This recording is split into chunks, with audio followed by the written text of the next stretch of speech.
media say ya buy Dr. Mahmoud Bawumia say Mbranti and Maba millions over close to over 5 million young Ghanaians are ye boa mo free senior high school and technical vocational school see omo wie no e say pay nyuma e mom until the next 4 years the butaye ne die so the niswade hu no emu oha ntitemu eduokoro 90% of the vision no for the next 4 years no eye say ye de bie enyuma mu atre na ma mrantie ne maba ne Ghana fo epe nyuma na etumenye biaye eno ene manifesto Dr. Mahmoud Bawumia epa hontoma na ne kase mu no entotoye ode ato fam ehehye ode ato ho no nyina no emu dodo na no ekoma mrantie ne maba ha enkankan minuanom Gen Z fo no munum se Gen Z fo de me ene Gen Z fo nyina president yen toso aba me na me kede mo me na me boaboa Gen Z fo adwempo ano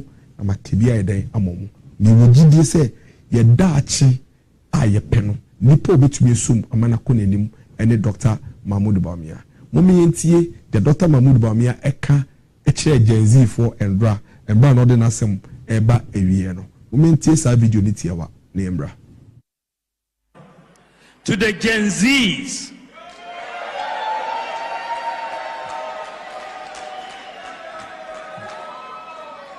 to the Gen Zs, I am well plugged into the new world you belong, and I know the keys to press to unlock your potentials within.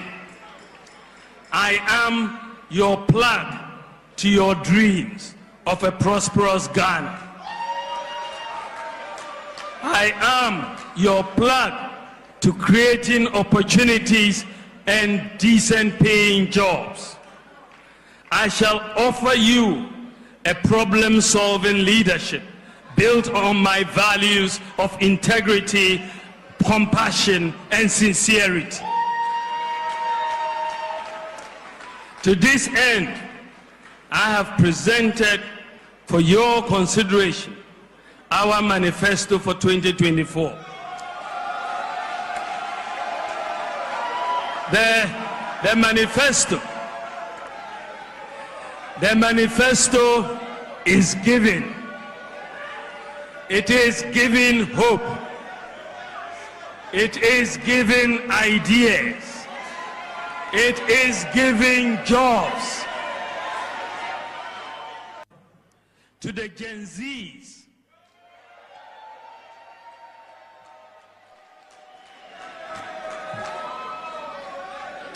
Zs, I am well plugged into the new world you belong, and I know the keys to press to unlock your potentials within.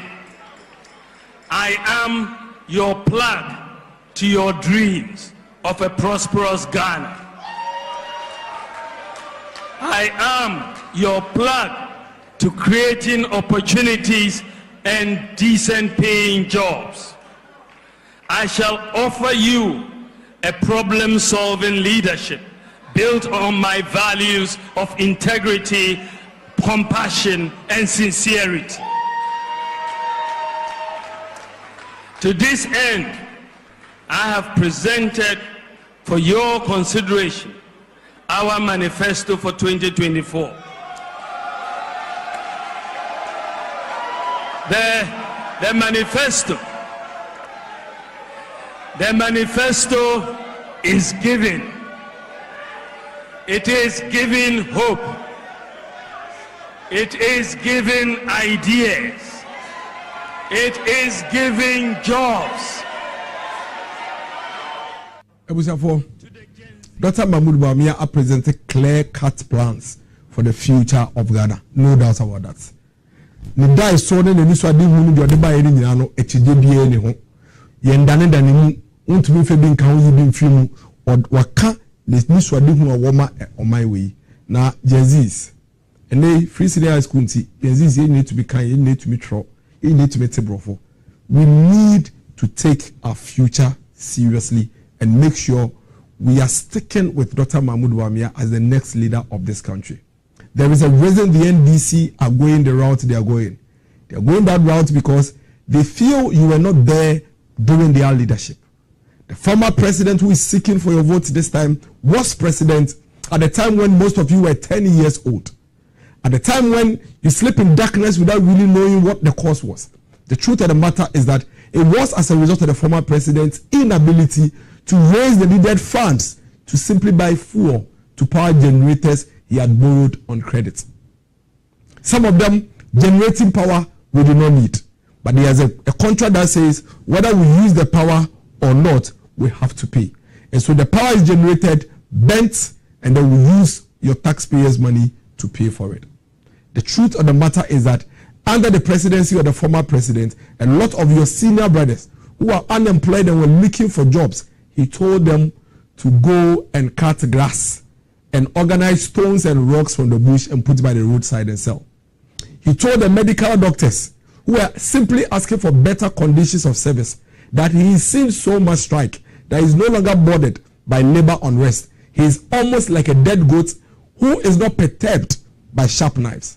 That is what the former president told our medical doctors. He withdrew allowances of nurses and teachers who were in colleges and denied the poor children who wanted to be part of formal education the opportunity to be part. Over 100,000 of Ghanaian children whose parents could not afford to pay for their fees under his presidency so they could go to secondary school were denied the opportunity to go to secondary school. But in his mind, you've forgotten. In his mind, you were too young at the time to recollect all of these things. And so he moves around speaking as if he's come from another planet all of a sudden. And he rather begins to ask the man, Dr. Mahmoud Bawumia, the person who has never been president before, the person who is vice president, he tells him to do the things he is dreaming to bring to this country now because his government is in power. But we ask him, what are you seeking to come and do? You have been president before. The things you are telling us today, why did you not do those things when you had the opportunity? At least you we voted for and made you president. Dr. Bawumia will be never made president. You are vice president, just as Dr. Mahmoud Bawumia is today. When it was your turn to come and ask for a vote at the time you were vice president, you told us you were merely a spare driver and that we should make you the main driver so that you can implement vision for us. You are going to create jobs. You are going to create opportunity for the young people. Rather, during your tenure, for 4 years during your tenure, you kept us in darkness. Businesses collapsed. People lost their jobs. People lost their lives in their theater. Today you come telling us same stories you told us in 2012 when you're seeking for the opportunity to be president before. And you think you can hide behind all these things and become president simply because we have a certain number of people who were very young at the time you were president and you're going to ride on them to become president again. We're sorry. It's not going to happen. Yebema obi fufuro kwan. Yebema Ghana fufuro ono so wa adwenche fufuro. No no so dia ba abeboa yen na yetumi ya de achechire ye man we. Dia wo beye bia asomampeni no unya akonya sa wo beye. Uye mayehu ye. Ubi ya bonfia, ubi ye numtia, okeka de opechire yen. Aden na wugi bi se obetumi aba na nei we yentuma fufuro na wa be kasa che ne yeto aba man. Yeto aba ma. I doubt if there is anybody who was in this country during the tenure of the former president today who would say ene obekwa koto abama former president Mahama. This is no new my way mu. Enu nti da mo behwa ne kasa oka nyina na problem bo nyina yi. He has refused to account for his stewardship when he was president. And ka dey fe ne say o mampeni a wa betwa mu de se wo pese santo abama wan ka wo be hia ya wo be ka kire yen embra ye ma wo ye o mampeni no de awutumi ye. Now we jire no so near the Tomamo. And then yes how rather what you are doing is to ride on your so-called inefficiencies of an existing government to be voted for. Fair enough. But what we are going to do is that we are going to compare your performance as president and the performance as the president that we currently have. Because all of you equal. Now say you compare Dr. Mahmoud Bawumia to you there.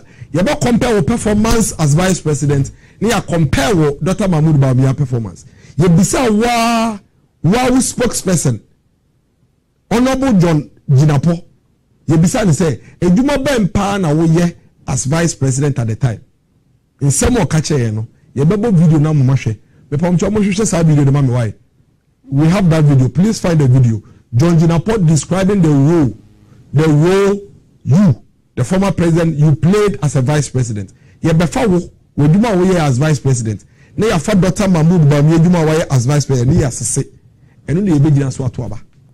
Na nkanya asemu ya rehoa nkomampeni president.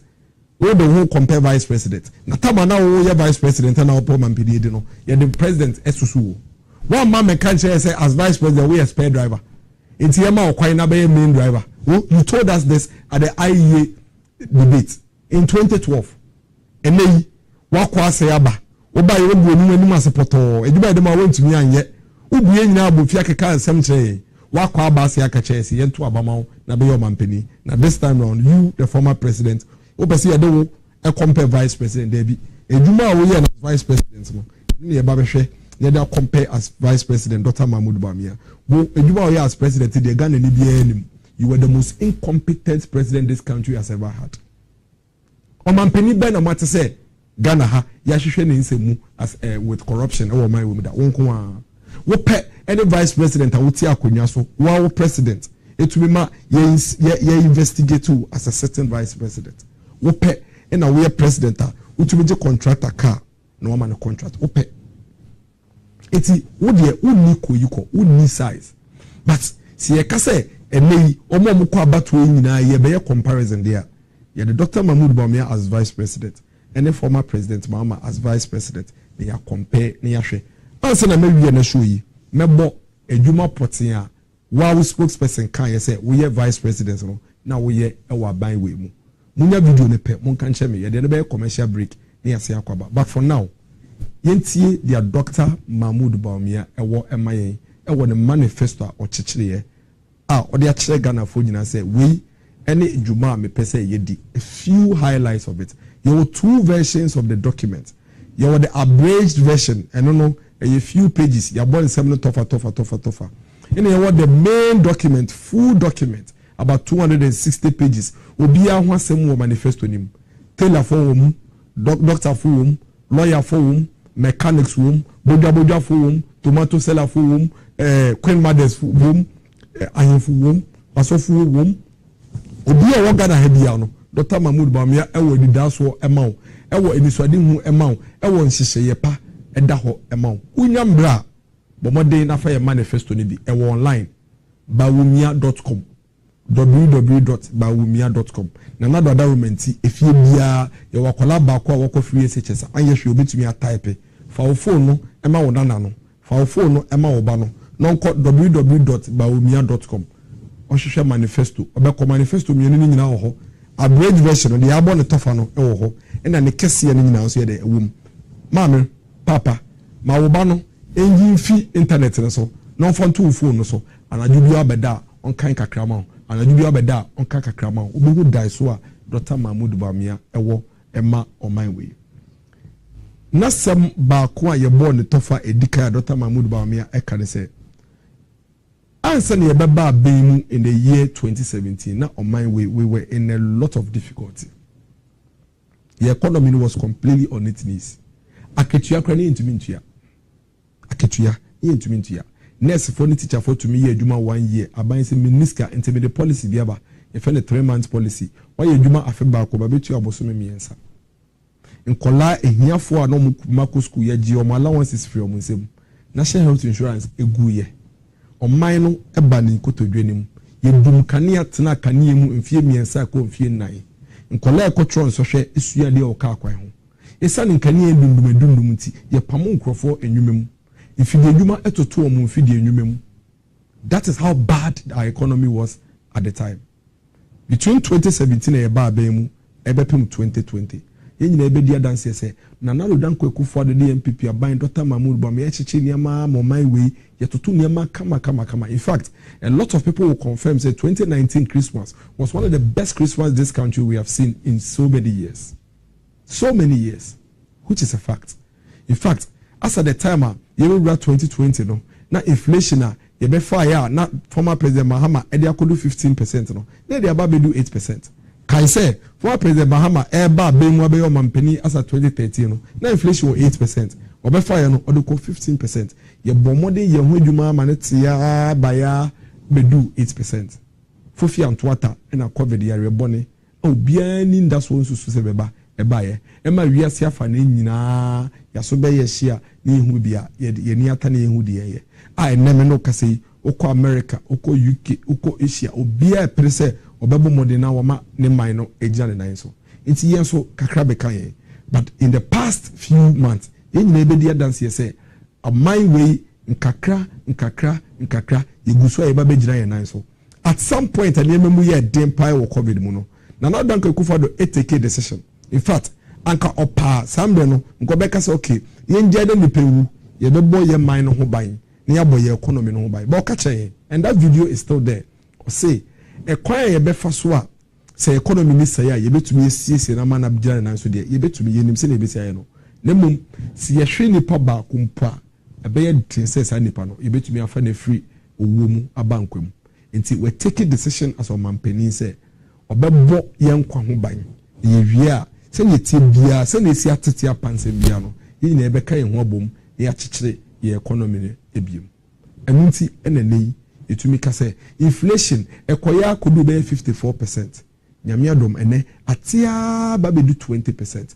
What it means is that Nanado has some more kayam, no crabby womb, because inflation they could do 54%, atia baby do 20%, and ye be a madaroma. Nipa na a woo ye, or more sure monka during COVID, or Mumuba kumpu, ye to me a nephew woman by Nkomona, and Kebusa for any budget.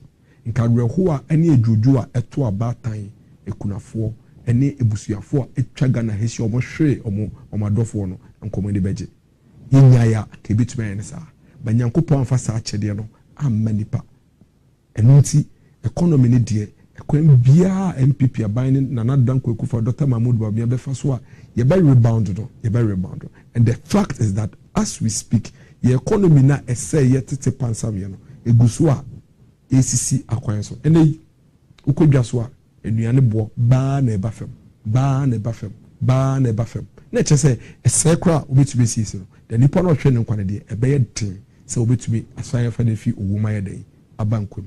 Dr. Mahmoud Bawumia say in the next 4 years no ye economy na ho touch ma and do nankasa gitumu e kan say ai etitum niema mo ye din asetre mo ye din niema boa ye din so nkakran oguso a opia niema besisi into the next 4 years no obeye niema ntentem so ne ya di niema toto akwemu na oman no sikasem na say jare dan so ntempre kopɛ ade bako a obedu huduma pa ne se ye behwe kwan be faso a ye sika sam ntoto ye no enko bu mfaso enti dia wunya no eno na wudi ema ne mboro so nti onembra ebi beba ne ye make sure say ye be hihye ekuo ba tan bi a o se ye be frɛ no Independent Fiscal Responsibility Council ne ya sen asesa embra na ekyɛ ye kwan ye faso ye ntoto ye sika sam ne de ebedi ne yende no yetumi adan na se de be ya afibia no ye ndimbro dia afi etwemu ne yetumi nyaaye no so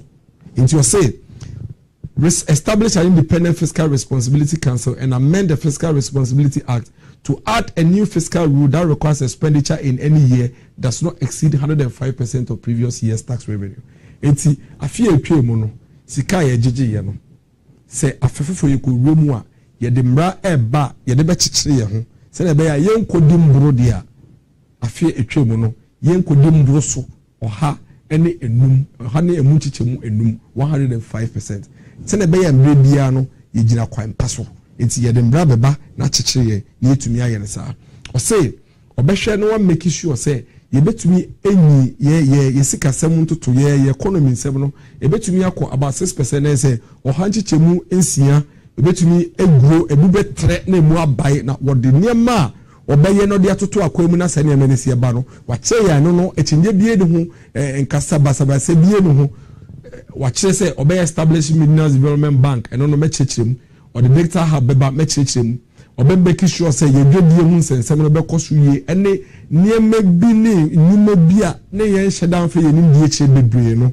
to say emerging industries, sports, tourism, any creative arts ne ade na eya ne yemfa ye nim die che bebre no de ni be die che ne tumi enso e create e ma nyuma dodo aba na oman ne sikasam ho hyehyeye ne ntotoye no emi bie kakra afi o say emre du say ye bepe kwan bi a aban ene ankrankra beka bom ayonkofa soronko bi so na maniami etumi akontentem no kra ne se oman bia otumi ne ankrankra ekabom echichire oman no eya ne contentem na ye boy homode asoman ye hihye ne ma bebre ba na dwemu no ogidi se bebia babedu ne mpempeso ya babedu no eya akono ema se ankrankra babeka oba aban ho na de ayi na mebi into betintim mu na emu aye den se na be ye bitumi ama oman ni sikasama ye den akọ anim na ne botaye ne nisuade ho ne kese pa ne se obehwe na enuma aba ya data babu bamia ekedie ehihye bebe ne de aba na yim nante ne maba ne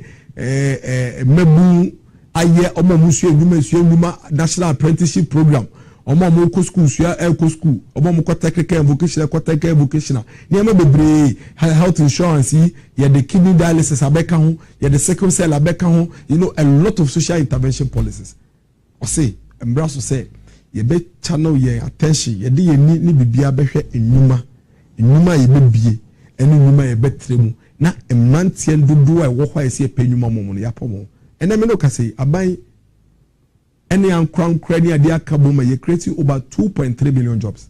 But Nipa do na negusu peduma. Nipa do na negusu peduma. Simply because even though we creating numano, at the Chibiano, Nipa do so I ready so we dumano so be beka. Inti aban bienwa in 8 years, a creating numa to say MPP aban.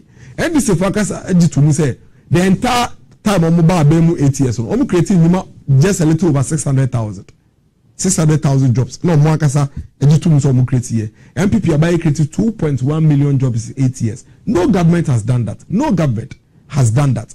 1D1 from Kwama and 160,000 jobs. Abaye why say nipa dodo aya form ewo nurse for doctor for teacher for police for immigration fire service bebre kwa Ghana Airport Company, Civil Aviation, Ghana Ports and Harbors Authority, Enuma Bebre, and he created in the period of 8 years 2.3 million jobs in a buy day. And yet, you won't maintain a maba bebre, rightly so. Because you will be creating 2.3 million jobs, but there are 4 million people, 5 million people who are ready to work. And so you still have to create more. Dr. Mahmoud Bamian said, we need to find a strategy to get this done. It's time to shift focus towards creation of jobs and expanding businesses for the Ghanaian people to be a bit more productive. The kind will be training 1 million youth in digital skills. The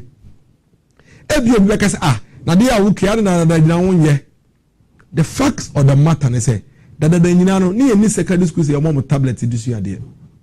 The fact of the matter is that the internet penetration and I'm barely about 30%. 32%. Into the internet, no, bow my way be brave to send a name. The fact of the matter is that no, not Ghana, ye near many be brave, ye share ni mani see ye. Into creating digital jobs, no, na ye nyan tintin ye.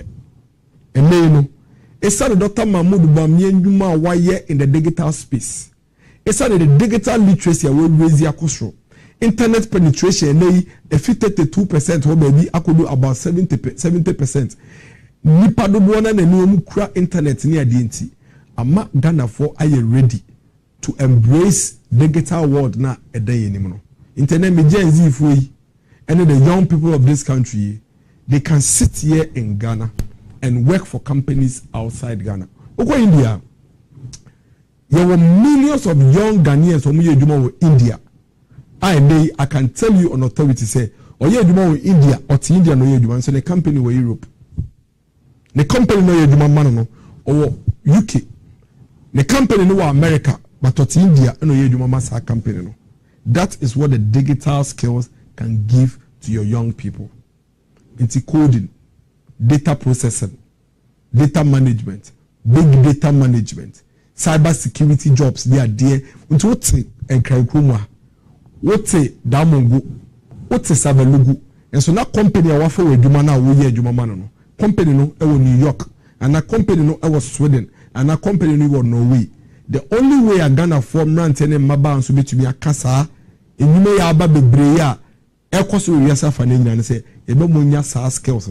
Specifically, Dr. Mahmoud Bamian say, we'll be training 1 million of these young people in digital skills. no mo so omo tumi nya nwume ya ewo wiase afa na obi a eye bi de to so mienu Ghana ha for the record businesses the companies e wo Ghana ha no emu 90% eye SMEs SMEs ni ye nduma nketenkete ne ye hone ho nduma small scale small and medium scale enterprises small business koku menu ventures akosi ansa ventures so businesses nketenkete no Ghana ha nduma wo ha no emu 90% eye SMEs ena yeso ye wo my we mu ye adwuma e wo my we mu no Ghana ha ye adwuma no emu 80% ye adwuma ma SME companies but omo tie figures ni you inuma wo bia Ghana ha businesses ne companies ya de nyina no emu 90% eye SMEs human ketenkete enuma ye fo wo Ghana ha no omo ye adwuma ye fo mo ndwuma mu ni ade no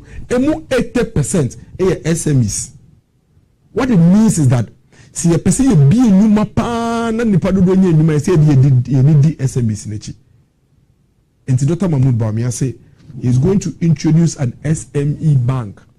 Banker, omo botaye no mo nisa de nyina ne se ye bodwa adwuma ye adwuma nketenkete Koku menu ventures ese do dey ohine say you know Kofi and Sons ene ama ansa and sa enuma obia small businesses yi wo pese cash wo adwuma ni mu a SME bank no be mauska na da tre wo adwuma ni mu wo tre wo adwuma ni mu a ebeboa no afa nipa dodo amamo ye adwuma no. That is one of the areas Dr. Mahmoud Bawumia will be creating the jobs. Of course, the minerals industry and its value chains. Dr. Mahmoud Bawumia bikaka say obebie minerals development bank. Na minerals development bank no edwuma na eba be say ebeboa na small scale mining edwuma no emu obie. Now immediately the small scale mining sector will expand, there will be a lot more jobs coming in. Don't forget, it's already minerals income fund.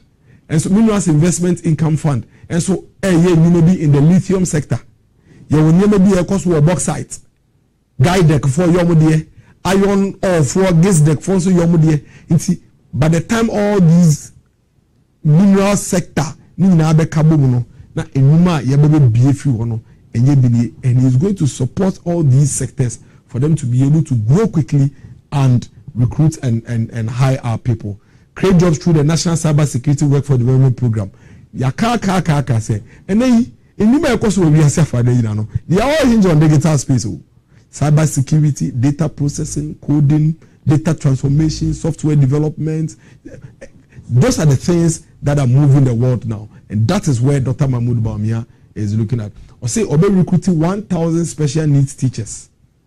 Oko School for the Deaf, Meme constituency. It has one of the constituency one of the most special needs schools. There was school for the blind. There was school for the deaf. There was secondary technical school for the deaf. Oba Miami school, Okwapman school. There special needs students, visually impaired students in the tech class. Ebimu eye partial, ebimu ye complete. You know me track like me class am tena. They are not ODBOD second or me class or you visually impaired. And so they ODBOD second. It means that when you give support to our brothers and sisters with special needs, they will be able to do great things. Me class, e will come school, general at 1. With the second school, and there were several of them in our class. One of the best politicians I have seen in my life. Now, a friend is saying visually impaired. And we really need to support our friends and our brothers and sisters with special needs. And we'll be recruiting a lot more teachers for the special needs school, no more training. We'll call school for the blind, Ekropong. You see the children doing amazing things. They need support from government. And government can use that avenue to even create jobs for a lot more people. Or say, obesity quota for recruitment of PWDs for public sector recruitment. Dr. Mahmoud Bawumia say, Adebakwa order to from and say, or not by you, and she share backward than the super say, Abai Numasam, Abai Dubia Yefenipano, or better than ye be some chance away dear, yet the Maya with special needs. Nancy, how are you? Special needs for you. Since 2017, Bepemone, go to your district assembly and check. A lot of the district assembly common fund towards supported persons with disability, for entrepreneurial skills. Jennifer B. Juma, Jennifer Yese, Nancy Yaman, or told with here. Ye told you to send free or Mojuma semi way or form among permanent jobs. Omunya permanent jobs at the districts or room across the country. It's a bibia a done so or abadaya stronko ema ye no more special needs no, and that is why na green say free their kono abaye dwube bia ye fe ni pebia no yenja ba ko mienu bi to ho for persons with disability no mo so yembu omo ne yemfa MP omo. Employ more lawyers for legal aid, at least 2 for each district. Me me DMC pen. And brother me MC for Ekuapem North. Yenya issues ah. This is Akukufudua.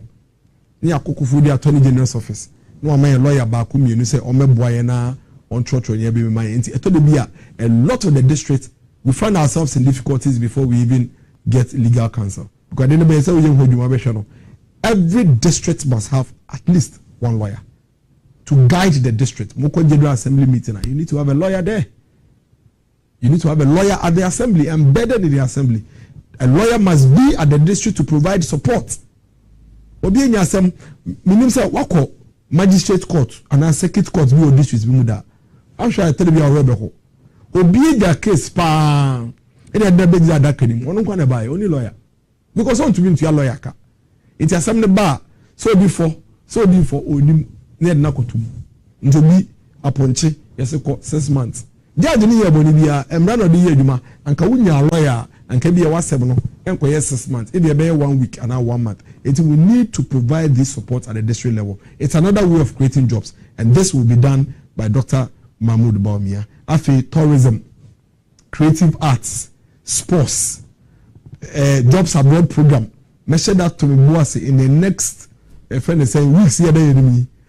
Every episode be a be fast and say we mako ni a that to your boss and ya kan wasem ni a cheche mu ye ni a tiase ye ni hu ekwan a Dr. Mahmoud Bawumia be fast no dey. For example, sports. Dr. Mahmoud Bawumia can point blank say listen, football and sports in the whole o man no akoma e se pekwa bi e be fast so e be hyemu kena and na Premier League say senior tibia no aban waso die say Premier League ne begina na ma private sector and so I attracted to it. Into we dikaka I think we'll get there or say Premier League teams no you best support your aban best support your mo and then the gaming commission kan bum na omo djuma omo ye no e fa so no omo nya ye fa bi she football mu o tro no manifesto nim enti Premier League team say unya qualify na o Premier League team o bo Premier League ni bi nko ade a aban beto bass amount at least o players to kwan mo ko bo match e fi we wo dewu mo ni dewu United ko bo match a o do players betrim na de o makọ aban embo akokro betumi de aba afebo so me bia no aban ebe support Premier League clubs omo 16 Premier League clubs aban be support omo kakra na omo players yi omo tumi de kakra mo na football na yeden aya akono ene ye Premier League players yi onya jindi kakra ko abuchire ebi mutumi ko abuchire ya ko Sudan o ko abuchire o ko Sudan adentia ko se ho ko a obenya sa support wenya kakra yeden abafie. Dr. Mahmoud Bawumia believe say embrante na eye sports no ene ye sika bebre hwe Mohammed Kudus hwe Thomas Partey ball omo bo ewa abuche nemi ye wo Ghana fon kwala be bio metimi e boss abo ni bi na omo nya sa opportunity no abo ye Premier League bi na ye Premier League no so anya akono e manipa anhwe ama Premier League na nkwa ni mu a e be de na yetumi nya a lot more Mohammed Kudus and Thomas Partey sika omo de ball my way mu no enye bidie. And if we push a lot more young people into this space, the Premier League will become attractive. It would attract investors. It would go a bit more higher than it is now. Now, almost to be a common nebi now,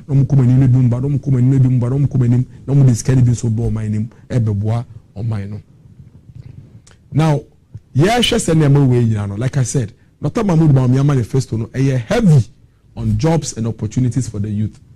Ye creating high-tech fourth industrial revolution jobs. I don't know. And only ye nyuma ene ukwa abuchire. I know the da abuchire memu obia edijujuma. Into the digital economy hub na makawa 7 it's coming. It's going to train the young people in technology and innovation. Obe training the young people on training in technical and vocational skills. Or say obe training in kola in soft skills. Any creative thinking, any mindset. Obebwa na a friend is saying jobs in green industries, aviation, in Numabeba, professional services, jobs abroad program there. Me say me share that to mbwa parliament ya kan wansem. And jobs in defense related industries no. Me the defense ministry for na kasa beba the next chapter show so. Ne ya share that na say ne ya kan sa jobs in defense related industries no wansem. Sa ne me ya Dr. Mahmoud ba me ya kan wansem ye be fa no mako jobs in agri business, jobs in sports. Na etoro be ka jobs in sports na he Kumasi Asanto Kotoko. The United. Na say ya football team ben kwa na say omo sika sem ko former players ikura to atire. RTU Real Tamale United. Omo bo Premier League. E say Real Tamale United etuka efi Tamale ebesen ko bo match e wo any Dreams FC bo match e wo the bus ebia no mu nibi. Enunti RTU are qualified by Ghana Premier League. And so no ntimi bo match. Obakra obeba players mo wa akofam because etele bia sika kwa mbe tu kwa efi Tamale aba no eni ho. Adentia nioma mienu. Initial investment no e ya na wo fam. Ye to so mienu. Esa say initial investment no wo fam nti. Entumi ma team no any football na ye bo no enya akono. Ba aban to me so ma se kakra bia ebeboa se RTU eso na sa ban ambo bus. No mo the bus yi betu kwa efi Tamale abese aba Kumasi enu Kumasi Asante Kotoko abebo. Now my players see at least a buy a bomb kakra. Now say a buy pilot here with why. Ode J kakra 500 cedis, 300 cedis, 800 cedis. Now for 20 our players see. It is a team may struggle crana. A buy a boy players in kakra 16 teams. Ubi a kra players 30 kra. Okabomo saying about 500 or so. Or multiply by ebia 1,000 cedis saying. Now open there Ghana for almost ye no maybe to me abuana or minor de akonenim. Even though players no your friend is saying players or for private and friend is teams no. It is the league of the nation. Eventually no say players to mbobo no mu ko bani no do baby a ye to mo en fa so boss na say abenti your bobo Manchester United e mo mbo abe honorable Haruna Idusu team. Oh, this is a haku. It's a haku. Siko bobo yesi kaketwa. Millions of pounds. And they ababedi honorable Haruna Idusu in the football team kutukum. Sasika no ebema otumi dia share team num na mani team no etumi agina. Inti imagine say ya boa Premier League team si. No mu nyina in a particular season aban the sika shem aban aboa asa first pitches si ama football pitches ye jana nine so near there. You beka wansem, you do e beka wansem. Inti that is a kind of thinking that Dr. Mahmoud Bawumia a eba in job creation for that. Secondly, Dr. Mahmoud Bawumia edi ato na koma so say ekwem bia ye befa so a ye beboa businesses. Na sa businesses yi etumi ebie omo nyumem. Omo bie omo nyumem a omo fagana fododo no obeye. Enunti abai ebe cut 3% of GDP if your expenditure near direct ama private sector. 3% of your GDP no eye 30 billion. What you saying can be 3% of your GDP no eye 30 billion. 30 billion and abai say ye dey private sector from inye adwuma na yemfantre ye nyumamu nema embo no muntu me fanipa. And what Dr. Mahmoud Bawumia has always been saying is adensi ena ye higher home in terms of public sector infrastructure and even services delivery. Abebiano abai pesikeni nyina na buy the bibia at a time. When we can get private sector to come and support. You bet you my private sector be wo kwan da ukrumu na wetoli the ateneka. Dr. Mahmoud Bawumia say dormitory blocks no, hostels no, classroom blocks no. Abai ABC dormitory block aba me find say presec. Ebe cost 4 million Ghana cedis. Abai any 4 million Ghana cedis at once. Bawama contract. Ye eduma na edu baby. Contractor raise certificate. Esa abai ntuaneka. Abai niska it's a project naka. Project anka say dey 1 year and 6 months no. 4 years ni enwie. 5 years ni enwie. Etoro bia 8 years. Project year present ko for about 2008. And this for better so 8 years. So no to be enwie. Na na ku for da fe no we bia obi bia no. So for 12 to 13 years hospitals are yes no. Into me enwie. Because e aban and e press obenye sika dey ni nyina prekope. Dr. Mahmoud Bawumia say yema ankwankwa private sector enfo mo musika nhyem na mumfa rent aban ana mumfa lease aban. What it means is that aban betua wo na mum enwu nya se obepe sika ni nyina etua ne ne obetua ne nkakra over a long period of time.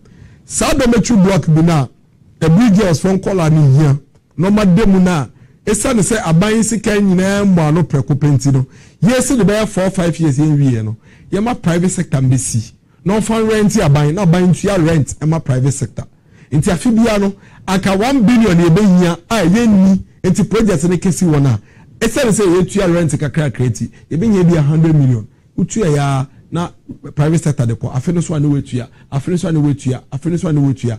The advantage is that don't make you block na nke be take you 4-5 years ansa we see no who sinene na nkola na mo ko face ye na nyemu atena na mbanja so mfaso na wetua ne kakrakra. It makes a big difference. At the same time no esa ne say we bia mu sanity enuma edoso ankrankra enuma ne doso nto bia so yebi obi ayebi no bia so fa nipa ehim. That is the strategy Dr. Mahmoud Bawumia wants to adopt going into the future to ensure say you be free aban from the pressure here at every point in time to build public infrastructure and give it to private sector to help. And yeah, no pay hospital be or you pay MRI scan, you be scan machine be, you pay X-ray machine, you need be. Aban to me to be hospitals be across Ghana. Nti oko hospital yes ye kotwa scan no afaka oko regional capital oko district capital ehun sem bebre aban say private sector for MRI scanning machine be si hospital nim na yentua on kakra aden say oko hospital ye dem bebre health insurance yamai. Why can't government do that? Come and put your scanning machine in the hospital. Let our people use it now. Yema ye man for no ehusu ne ye omu yusu no omu nyaso mfaso no omu ho tomu na wono intua nkakrakra. It's all part of the strategy Dr. Mahmoud Bawumia wants to utilize. Ebiem miasia for nyina, it has become evidently clear say amaya omutumede omu egudie eta omu maisi kechi no omu maini sika na ho de no ekoso ekope entuko UK ade ba kwa ma UK British pound akosho bibia na ho de wo so dey say British pound no omo back no heavily with gold ade na ye to gold no yentumi ye enei ya build gold reserve na manakosho ma yegusu akoyenim. It has become evidently clear say and yet gold ya you started see your turn and see your domestic gold purchase program you started see and see ya and how you will create one shanka beye e mo ho beye mienu na miensa. But it's a strategy into no and you go so a dandan and kakra and Dr. Mahmoud Bawumia say it's a see a shemukena ya try ahwe you do you say ya e so be my sika semu my din ti be shemukena and we're going to ensure say the tried and tested gold purchase program now it be stabilize the currency no ye be Ghana ya how you na currency because ye koto de nefia mano no aba enti se currency na ho de ekofem it affects BBR, and that is what one of the strategies Dr. Mahmoud Bawumia wants to use. I feel omo ye friend is saying abefo sikasam to ye ne ade ye fintech companies bebre aba omo ye hihye bebre ni ade. Dr. Mahmoud Bawumia say odisika $100 million be shem say the be be ma ankran so I attracted to South fintech space no almost be support it na boa na Ghanaian startups Ghana for young people. Oko Nigeria, Kenya. A lot of fintech institutions. And it's time. Yes, we are one nika krabe ta umachi. No muso metu me dodo amaye ewo omai we mu. Afi ne kese. Businesses are ye won mai we mu yatede. Abusi okaifo, okaishifo, makolafo, kaneshifo, edum techimai Salaga yatide. Dr. Mahmoud Bawumia say oni GRFO edikan to kwan akọ Estonia. Akosua Estonia se de be omo yo musika sem nhihye me hye da be no so ne akọ hwasem. Ntene or the flat rate tax regime beba. Se de be ya sa na tuya say mateso na me de akose na me mpa wasem ntino betua say na me wo me shop no bi aba ote wo se wo ton mateke what on my calculate into what you say in be ye free. Yeah, the flat rate tax system eba for all Ghanaian businesses and individuals. Enti sa woton tomatoes, sa woton esam, sa woton engine, dia woton bia no, dia woton no enu bia na meton a nyina ebetue sika kro. Nsakra bia mbem, ehihye bia nda ho, no bi abaye bibi amanako critical amount. Ne kese dia efe de ene se Dr. Mahmoud Bawumia we nyina yi na odwe wo ene menso ye ho. Dr. Mahmoud Bawumia say or the credit scoring system ebeba.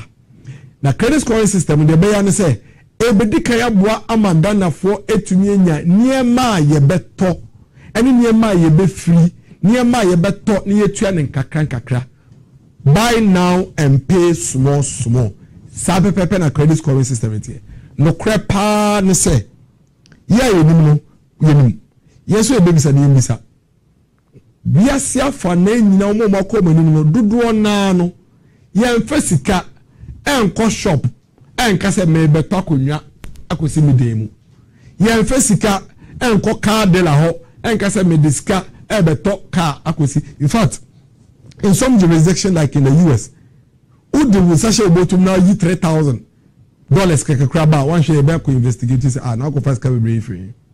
They basically live on a credit system.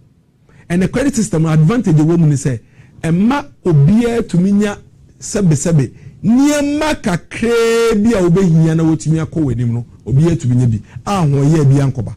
Enu nti na yebusuafo na etu kwan fie kwa mano no nipa no kwa ya within 1 year no afro say oh makoto car fufuru oh mi apartment bi ni oh mikoto nkonwa oh manya fridge bi de tie ne say omo credit scoring system.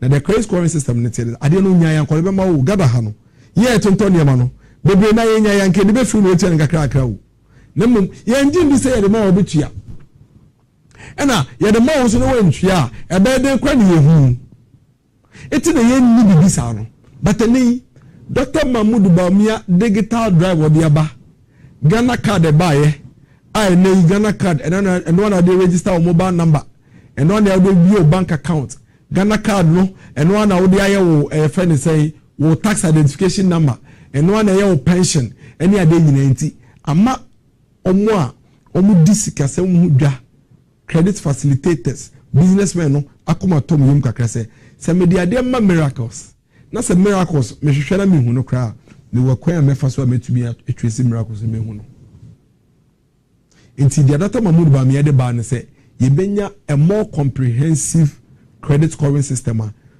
ukoji besia wa ha uto ade we e wa ha uto we wa ha uto we wa ha o de momo tobi o de bank tobi o ye se tobi o ye te controller de ade nyina ni nyina beka bom na che se oh miracles no out of score of 1,000 no ni sika sam hunsam anase obo besia utua ni credit worthiness no 800 and 900 it is a wo ko bi ho na wakoto akonya se akonya we mpese meton on creditor or ko hwe wo credit score na hwe se uyo bia se ye de mawo efri bua utua anase untua. That's all the credit scoring system is about. Utua anase untua. So uyo bia utua yes a J the train and kakra because one ye the more utua. That is what is there. I didn't see and obi person takunya. This is why you juba beni mojenia 2 years as we service card takunya. I didn't see and obi person your fridge e woni demu no do nsuo. This is we service card 2 years until they your fridge and nsuo. Now this is what happens. It's time to say the cash and carry Ghana hanti. A branch na baba no ko hide ya. Owoba e ne bag ko no de mu. Oni akonya. Oni fridge. Oni TV. Oni mpa. So beto sanya ma we na se woka ni na aboma bia be 30,000. Na ketua e 2,000 Ghana cedis. E be dey na wotumenya sika akoto 30,000 sanya ma we nyina. Nti 2,000 no busu bi obe 7,000. 12 months na wenya 12,000. Nti 12,000 no e bi okoto nkobia okoto mpa. No was say be say bia nti afi do da mpa so ete akoyebo ni TV ni fridge. Ya tena kono de so. Eno kura kekekura ma pressure. Ko nya TV anka obehwe. Unya fridge anka obanu musuo. Ba woni bi. Aboche ne ntesa. Aboche no oje 2,000. Okwa ya hwe say okay ye de sane ma we nyina ma wa bosum bia ye te 1000 kra still beka 1000 na wotum bia ye obibi no problem wo no ye ba obesi a wutua ye hwe wo sika so a wo gina say bosum bia ma ye te 1000 a wo de be 4 years e betu betua sane ma we nyina aka sane ye ba ya wo ntina sentwen na 4 years ansa wetumi abuabu esike no beto sane ma we nyina nti ye de be ma wo koda mpa no so kotena konyanim konum fridge nim so kohwe TV no ene ne tua ne kakra over the next 4 years nti ade na nka wo de 4 years be boaboa no ansa wetumi enya no ye de nyina be ma wenne na we yusu na wetua ne kakra that is how you bring happiness to your people sa ena ekwan a wo fa so a wo de enije ebra wo manfo no sa na yeye no hwan ena betumi aka che me say oja ketua 1000 cedis na ka yete no ebia 600 na dia man sane ma we nyina ankonji obeje onye yenkope obi wo ha opade atama ne ba pa ba disika no so but o show disika ogina obetumi atama ne ba no ba do so ode afe ba ko ansa we sebi akwakoto so ne ba ne pade ne nne onye yankobe yama no ye say onye ni do ne ba onhu onye ni odo ne ba onhu because ebia wo dwakola ne pa ba kola ne say mommy me pe Samsung Galaxy S5 na me so be dia kusua de digital ya be openenne e de sua de afi na obeka che ne say emefa twen na December matama wo afi mumu nyina na oba ne munemu na kire wo uhu na wo ye mahyew owura ho o hia ne nafofo a obi ekura bi obi edi sua de onya na okono so kura bi ne kure obetumi atama no esanse wo ye adwuma wo enso ye se boabo sika no na nya ni nyina asa wato Dr. Mahmoud ba mesi be yefi ho to sa Galaxy S5 no ma emefa enne free ne tua ne kakra esane se baby a wo kwakoto no omunim se ye wo credit scoring system aba enti wo kwa ye ba ko hwe credit score so credit score ni chese wo bi a ye ba obesi a wotua ni ye hwe wo sika da wo je no ni ye hwe se sika ne ye tetewa wo betumi nya bi so ahwefia ye betetew kakra na ade na emefa pen no otumi atoba no na oba na hu se no kre nso do no mpana wunya obeda so no otumi ato no wada so enne na wantwen afe anda fema afe na se wonya mpana da so TV na nso pe bia hwe no na nso otumi nya bia eden ahwe sa ene ye di eniji ebre ye manfo and that is what Dr. Mahmoud Bawumia is introducing na de ba ko e masa de we gira ye den say once we have the credit scoring system the good news is that ebema enyuma no so niema Ghana for penal doso because the credit scoring system never purchase obi etumi tobi obi a pe bi obenye bi nipa do do na fe bi obetumi aton konya ye nyina na obetumi aton TV do na obetumi aton fridge until the demand never go high immediately the demand never go high no it means that as say businesses so omo produce more because nipa eto se be produce more so bia let us say e fa nipa do do enyumom no mbe boaye eye adwuma simple strategy simple system to make sure we bring happiness to the people. We guys oh na dey o abemu adada onye dada na your Ghana card. Dada na your Ghana card. O man peni dada no ka che say your abemu adada dada yen no. Oba 8 years o to be the Ghana card why. Dada na your Ghana card. Afeni ye bi. Afeni synchronize system ni nyina. Dada na your mobile money interoperability. First no. Now to be send this guy if you MTN Momo e ko Vodafone so. He afeni ye to be nti afena mrena so ayeye we ebeye because we no anse na ebetumi aye no yesa yaye sanema we nyina afei ena mrena so ebetumi aye sanema we enu nti ena ne mre aso ade bia wo ne mre ade bia e wo ne mre yetuwe asinipa no ye wakono de bebre but bia e wo ne mre afei ena credit scoring system no so aso we eba manhiafo eba ma onibiefo eba ma omo ankobu nya ankobu pe eba ma maamefo ne papafo omo domo mba eso se ne ohienti omo manhu se omo domo no eba ma omo and Dr. Mahmoud Bawumia will use it as one of the ways to create jobs for the people. Mining sector is one of the biggest things for this country, but of course your challenges yenya concession asase ya ye dia wo yenya asase no esi etu egudie ni wo ba yeniska ni akofa broni onfa na sika mbeboa ye oba ya ma 90% ni ya fa 10%. Yesu ye nya bi yeniska aye de betu nti nya ko nsuo nim ye ko tu nsuo nim de no because I want to nye den ne ye say yen nsuo no Dr. Mahmoud Bawumia say yen boa ne yen reform yen sesa mining licensing regime no ye ma ne emungu kakra na Ghana for no mo pebido obi en tumi nje license ne bi oje license ne wia eno be ma yetumi regulate no ne ya ma na mine e wo kwan papa so na onko nsuo nim enko ye nsuo nim basabasa na mpo se de be ya Ghana for ankasa be oni yankasa ne ye benya ye ho na insase na ye tu magudi be yankasa ye die nti obema mining Minerals Development Bank aba some Minerals Development Bank do mo be ya ne say small scale miners and mining project and mining areas no wo concession when you be bia o de mine ya na bank na mauska na de ahyem na de tu gold no nko fa bu ni bi meba no me fa gold ne nko no ma 10% one kasa obenya support from aban Minerals Development Bank we ko tu na when you gold na we tua bank ne ka aban ato gold no through the gold purchasing program na de ataye sika na chi na sika na ho dan den akoso o say obe make sure say aban no be bebre wo my way mu aban neto aban purchasing power near strong aban to books aban to school uniforms aban near de man kola aban si school dan aban ye ka kwan aban to ne bebre aban to nduro ni ade o de mbra beba me pa nchomu nti o de ehihye bi e friend buy Ghana first for all public institutions say we aban adwuma nko na say wo kwakoto parozona to parozona ye ne Ghana ha ebi ni ho na wato no abrochiri ba say ye parozona Ghana ha nko ade a toni bi na no on fana no keke enka because ojitu mi say in the past no ya aban aba ni aban ye twemu nyina try say ye be yes ade ntumi ye this time esu ehu ye nya ni nyina kire say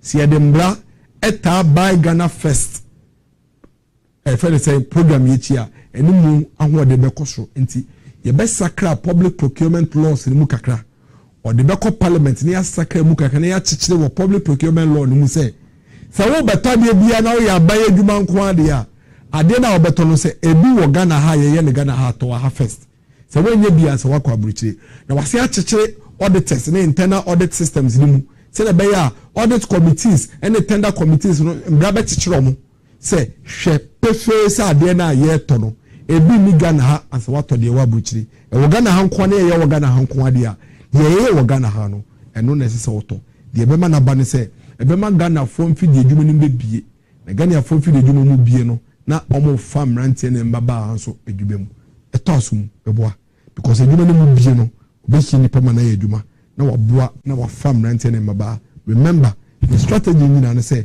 ebema jobs aba na businesses are expanded strategy ni na say businesses be expanded businesses expanded a ye be fa adwuma e dey about businesses expanded when the demand is there, say nipa be eto ade na e ma businesses na expanded. Enti kai say or the credit score de ba, say na be ankrankra ba akoto.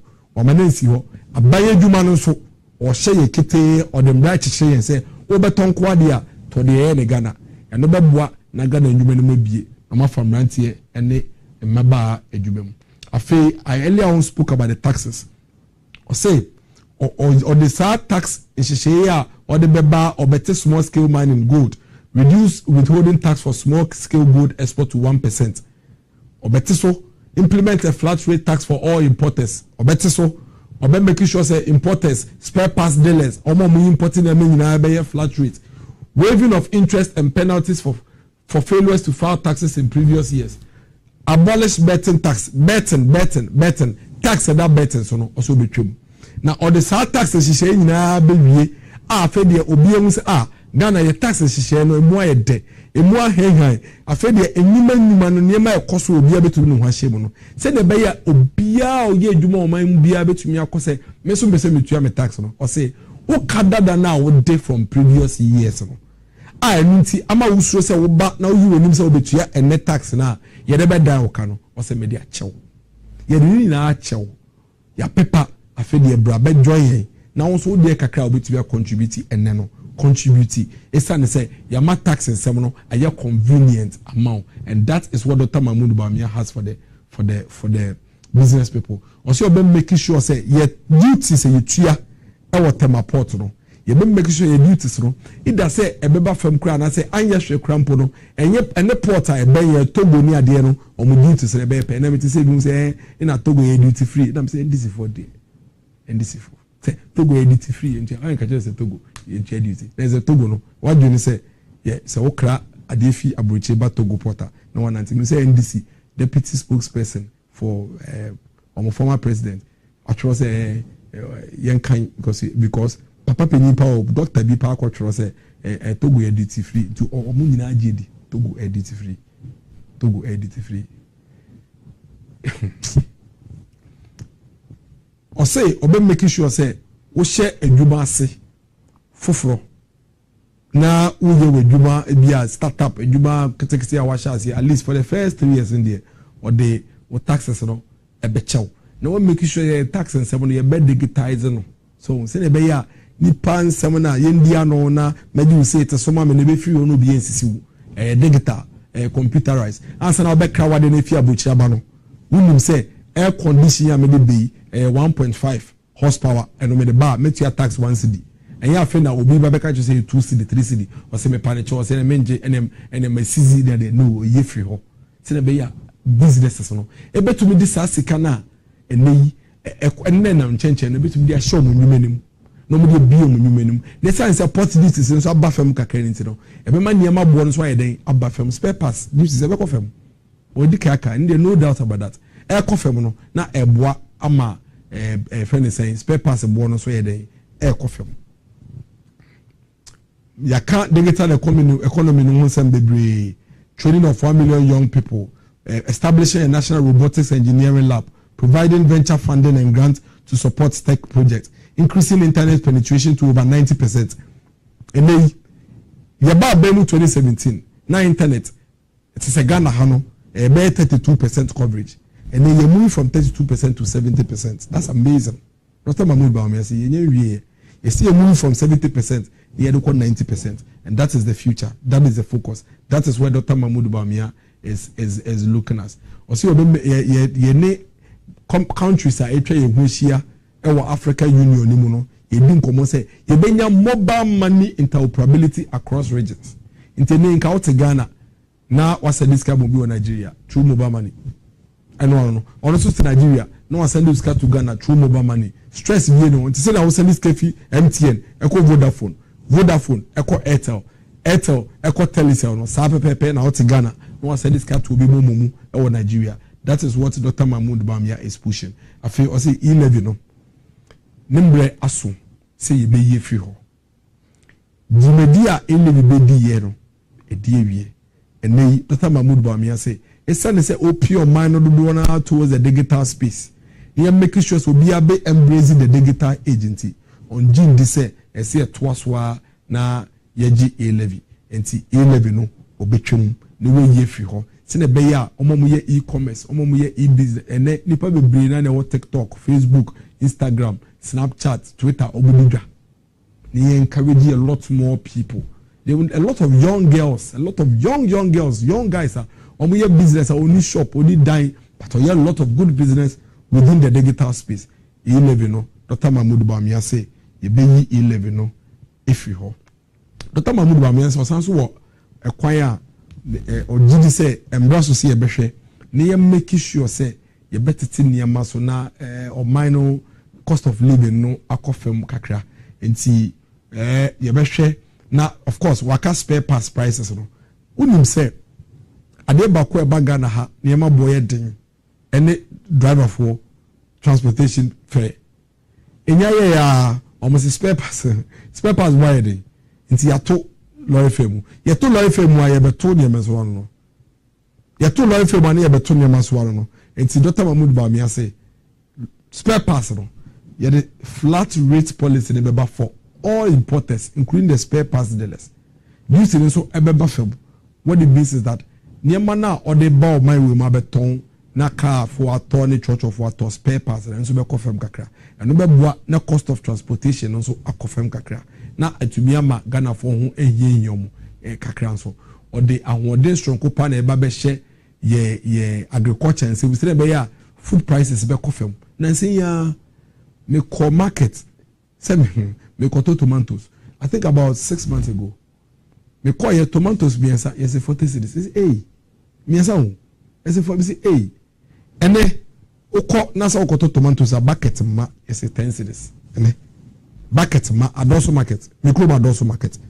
Me be me to bucket ma white paint no, and ma is 20 cedis. What it means is that your season be a den wedding.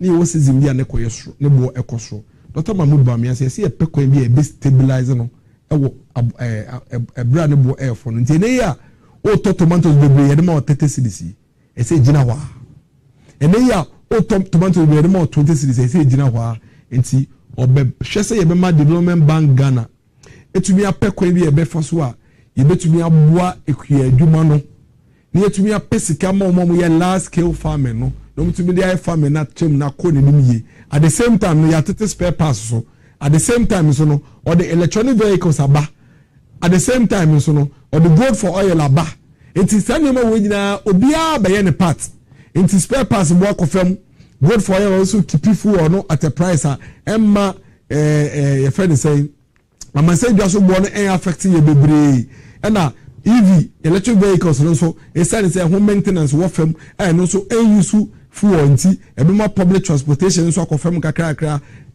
nti ye buanku afo na omunu aba no ekọ enim no na ye hwe transportation aspect no so say be amadina for man country say ye kofa fiefo na ba ye na transport boy din nti ye de sa transport boy na ye de aka ho how de beba amani hu de beba ne mum saban no wabadaya a odwe omanfo ho a embebia ope insakraye ope ekwan obefa so obehihye niema obetoto na niema no aboye amayakoye nim. And that's what Dr. Mahmoud Bawumia is doing.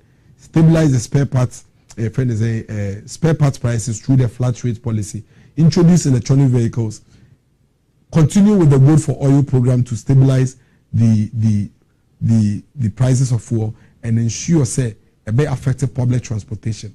At the same time, incentivize agriculture, support agriculture, and make sure say production also air control. You keep the cost of food prices. FM Kakra. I feel or say I see a peck when be able make sure say housing, social housing beba on my way, including homeless. And I question New Town. Meno kasi and me question New Town. Obi aboa no ho e de share robe mu or the obi store no. Kosha bubu shi jaso obi shobi kiosk ase. Dr. Mahmoud Bawumia say let's provide shelter for these people. And you see, you say they are why you be paying and you de money be say on sign here and they carry if we see hostel ama bebre. Me no ka say you carry if we me no ka say you me omo da hostel. O musua nsa na edwuma. O mbe wi apo omo no makope bebi atono mo so maye omo edwuma. You carry if we in the past month Dr. Mahmoud Bawumia carry a program I train you omo e wo hostel and omo classroom omo wi a ene omo je contract ebi mu ye makeup ebi mu ye pastries ebi mu ye liquid soap ni ade e wo my way mu enti obetrem. Let's build the shelters for the homeless na ye ma adan so a yesi ne dodo yesi ne bebre na na bo fam no ye fa dodo so ye den embra ebiem o say sa rental assistance scheme ne buy na ne dia go no thousands of people in are benefiting from the rental assistance scheme. I know these people go to the rental assistance scheme support, get the money, rent a small space be no matter him, and he's going to expand the rental assistance scheme for the young person. Young person now, of course, free senior high school or real school. Anyamiadum when you university awaba, a student loan trust fund, a support to our local school. Maybe the student loan eco school, but the senate loan eco school. Remember me, kakro be no their mommy. Kakra menya was senate nam their account kakra. The bio ni mami efia beki bi amfrɛ ne bisa. Nti loan e ba na maje na was send kakra so ide aka home misa no de me akɔ school and my be agency for presidency. Adeni ye momo maka no so enya sa akwanya no emomo nko. We school no student loan trust fund na support wa mo we school no. Na fe de baby obet na akwakoye de. Akɔre fi da mongo. Obankran, obekɔ school akra. Owie no when you adwuma baby obeda ye den. Yes a rent 2 years. Yes 30,000 okofa ne he. Onibi nti no ase akɔhye krase. Eni Dr. Mahmoud Bawumia the rental assistance scheme aba. Hu o was at the anymore. No wakɔ hɔ, no wakɔ support. Now they go to your rent. Now to your kakra. Over thousands of people and I support with the rental assistance scheme. Or say or betrim. In Korea more investi yan kola.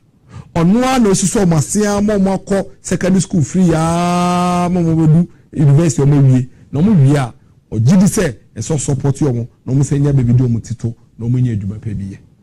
Obi de o say wo hie mi no a wo miska o de baba school no on to me mbuwa wo ba no oni mbuwa bi o de ma wo ba na ma na ko secondary school na mom sa wo ba no mie na ni no wie secondary school no be university dia oba first year na level 100 no ne university for example academic facility user fee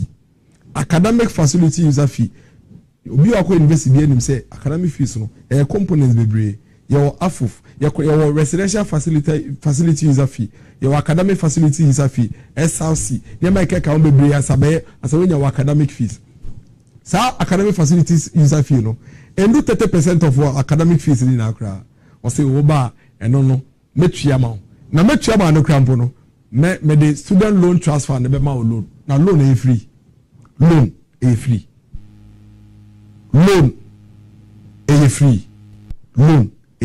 but this is a man who never did any work as vice president. It's when he became president like I said one shede nsua hwe mo me enko commercial break bi but na nka bi e be wrap up na ye commercial break we ba na fe dia ma beto aso mo me ntie their former president Embra no vice president Tama no vice president no the spokesperson Honorable John Jidapo ne djuma na former president Mahama no ye wa ban mu no mo ntie. President is allowing the media aspect and the social interaction for the vice president whilst he concentrate on the real core issue of governance and economic issues. So you don't normally see the president attending these social functions. And I think it's good. The president is concentrating more on the actual hardcore facts. Let me deal with the economy. Let me fix with the economy. Let me deal with the real issue. Invitations and other things, let me get my vice president to do that. The president is allowing the media aspect and the social interaction for the vice president whilst he concentrate on the real core issue of governance and economic issues. So you don't normally see the president attending these social functions.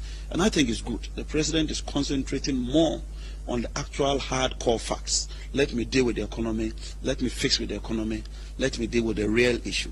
Invitations and other things, let me get my vice president to do that. The president is allowing the media aspect and the social interaction for the vice president whilst he concentrate on the real core issue of governance and economic issues. So you don't normally see the president attending these social functions. And I think it's good. The president is concentrating more on the actual hardcore facts. Let me deal with the economy. Let me fix with the economy. Let me deal with the real issue. Invitations and other things, let me get my vice president to do that. The president is allowing the media aspect and the social interaction for the vice president whilst he concentrate on the real core issue of governance and economic issues. So you don't normally see the president attending these social functions. And I think it's good. The president is concentrating more on the actual hard attending this. Miracles na make up. Omampeni nankasa embra no ye vice president no. Video ana Honorable John Jidapo or ye spokesperson to the vice president at the time. Ono ankasa ena any central for ekasa on business say and you be our boss vice president abai we na djuma bempa no ye and there was a reason why on business assembly at that time because no mu be vice president Mahama no ye on be ehu so say na djuma po ye wa abai we me dey or say on mampeni former president Mills Nyamefa Recreancy essay on no president in there he will concentrate on the core government business. It is abai djuma kasa wo hono no be ye no economic issues serious government business no ono president behwe nemu social functions no invitations here invitations there media no ni ade no ono vice president na handle no. So that was what the vice president was doing. I didn't say it. It's a spokesperson. The spokesperson is saying that but almost am bobi no man bi Mr. Why or say embra na vice president muntie we be ntie embra. For the vice president is allowing the media aspect and the social interaction for the vice president whilst he concentrate on the real core issue of governance and economic issues. So you don't normally see the president attending these social functions. And I think it's good. The president is concentrating more on the actual hardcore facts. Let me deal with the economy. Let me fix with the economy. Let me deal with the real issue. Invitations and other things, let me get my vice president to do that. The president is allowing the media. It's allowing the vice president to concentrate on social interactions and the media. Whilst the president concentrated on the core government business, the economics, and all of that. This is the vice president, Mahama. And we are not surprised that he failed abysmally as a president. Because as a vice president, he learned nothing. He did nothing. It is for the record. NDC from Betray Vice President Mahama Oye at the time. I would never compare Dr. Mahmoud Bami Ejuma Waye. I didn't think I know your vice president. One can check Professor Mel say, be a vice president, some person me Yama make us a million and in or no? Someone a vice president. The spokesperson say, on Mampeni Mills catch and say, on concentrating on social issues. Invitations, on call speech and prize giving day. Training college for a year our day. And graduation near the no could be a year say near there. Now on Mampeni Mills on non concentrating on the serious core business. Serious government business, the core government business, economy near there no. Professor Don could you say which way man confirm? It's we are Mampeni Abedi China, the way and so social invitations our day, graduation, naming ceremonies near there. A better now my obey your Mampeni away to make you papa. Dr. Mahmoud Bamiyan Sema Okano. And they say ye dache ehun ehia no ogidi se owo hihye dodo na owo eda homaye ene yato ye boase ya cheche nsem numu a yakabe 8 bipe akamba komba highlight key highlight no aka 8 yame adoma ya wada e be san so aba beto 8 na aka no so na ifi na watchu we ekwa kopima batombre no embebia edempeni for ba kumienu ba betena ha no mwatwetwe MPP manifesto na Dr. Mahmoud Bawumia ede atodwa no yebedi ho nkomo no mato mo boase no makyekye nsemu no mabiebie nsemu amayihu senia etete MPP die yegidi say every Ghanaian must have the opportunity to vote on issues. No insult, no personal attacks, no violence, no threats, purely issues, competing ideas. Why ena niswade hu no edi ekwanim ebo ne yonko de so eno ine ebegina so atoaba okotoaba bisa ho se between former president Mahama and Dr. Mahmoud Bawumia vice president why ena wogidi se obetumi enya gidie wonimu se dia oka no ebetumi aboa odache baako enya yo mampenida Dr. Mahmoud Bawumia baako ababe yo mampeni abedi chire wasaya ababe yo mampeni oyo mampeni abedi chire no ne dia no ya ne se oko awade eko naming ceremony eko wedding eko graduation o mampeni abediche Dr. Mahmoud Bawumia atro ahyehye niam mako over 40 a ono aso mampeni abediche utumi aboa ede aba abebo man we dodo na ene nyina yenim ene se pese yes mpedifo bienu we a de omu nyina ye bipen eno mampeni abediche baako kwa awade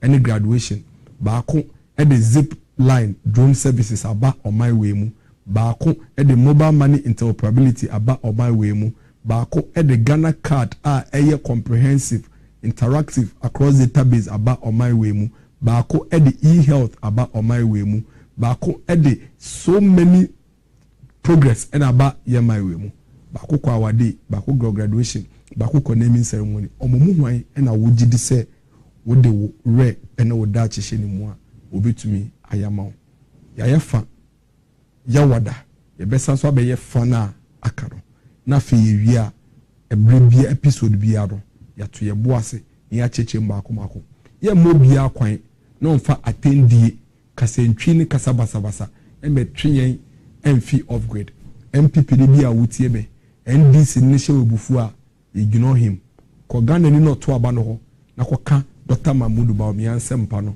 enche no ene ubi so mo church omo policies omo de bemu no omo di watam omo de policy ba ko ba omo se level 100 for yi within 24 hours omo ni chiche mu ennan na eba eso the youth organizer say universities nko polytechnics nka ho communications officer so say polytechnics eka ho policy director eso say ade no kra loan Omanpenina kasa so kra say ade no eye loan ade echi ya omanpenina kasa so asasa na no o say ade no kra enye loan biom afi de eye free ye ba kwaje wo get fund ade echi ya youth organizer say ade no enje wo get fund ye ba do student loan trust fund ade echi ya policy director say ade no eye student loan trust fund ye bibi basa sa no mo de prodon ba ye 24-hour economy obi say wachi obi say lions obi say tigers obi say techimai organizers ensem bebre ye clear, succinct, unambiguous, without confusion, specific policies. Your policy for the mason, policy for the carpenter, policy for the mechanic, policy for the lawyer, the teacher, the civil servant, the local government service worker, the doctor, the nurse, the midwife. Obi abeti ma jubiaro. Ofa Dr. Mahmoud Bawumia manifesto da obi hu. Mr. Jamo, fa www.bawumia.com.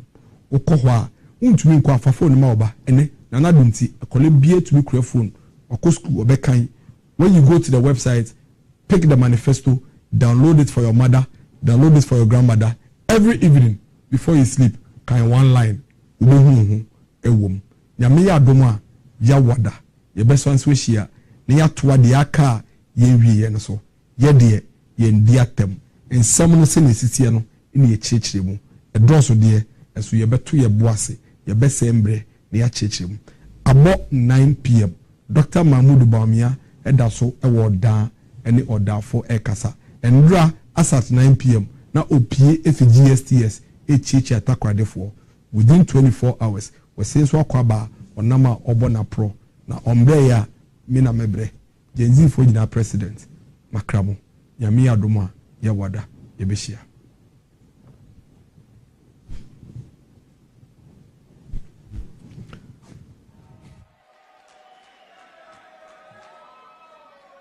To the Gen Zs, I am well plugged into the new world you belong. And I know the keys to press to unlock your potentials within.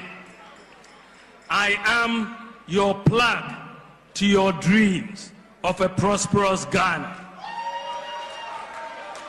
I am your plug to creating opportunities and decent paying jobs. I shall offer you a problem-solving leadership built on my values of integrity, compassion, and sincerity.